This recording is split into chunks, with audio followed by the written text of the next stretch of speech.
has brought thousands together and others a bit closer. We bond a lot we've always been pretty close, I'd say. Renee Polish remembers how it all started for her daughter, Jessie.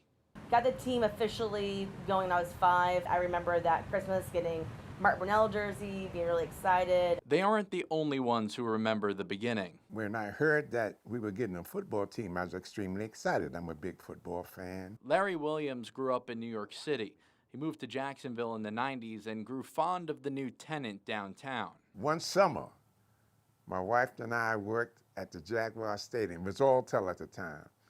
I was cooking, and my wife would look at the plate before it goes out. I met a couple of Jimmy Smith, I remember meeting him, Keenan McCardle, with me shaking his hand. Making memories like that in the future will require investment.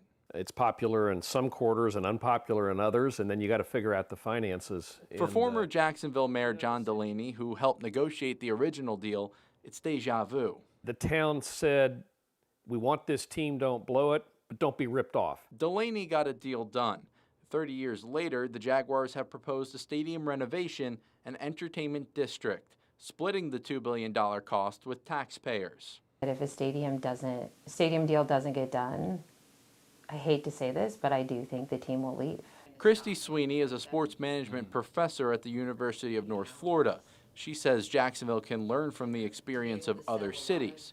In 2016, San Diego taxpayers voted down a tax hike to pay for a $1.8 billion stadium.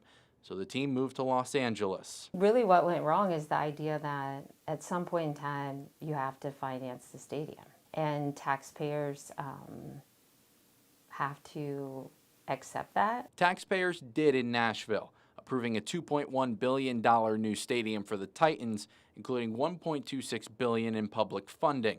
Much of that coming from revenue streams like hotel bed taxes, something Jacksonville has tried before, including a dedicated 2% hotel tax for improvements to the sports complex. You've got a menu of revenue sources, a bed tax perhaps that isn't otherwise delegated, rents that the teams pay, a ticket surcharge. You've got all these other revenue things that help make that bond payment. I just think they're going to be able to put it together.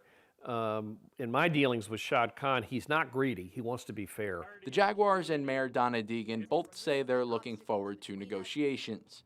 Until then, fans will continue to reminisce and pitch to both sides. If we do spend a certain amount of money, more money can come back tenfold and into the city and help pay for those things that we're trying to pay for. This don't come around. This is like a once-in-a-lifetime kind of thing, and we all can be part of it. In Jacksonville, Andrew Badillo, First Coast News, on your side.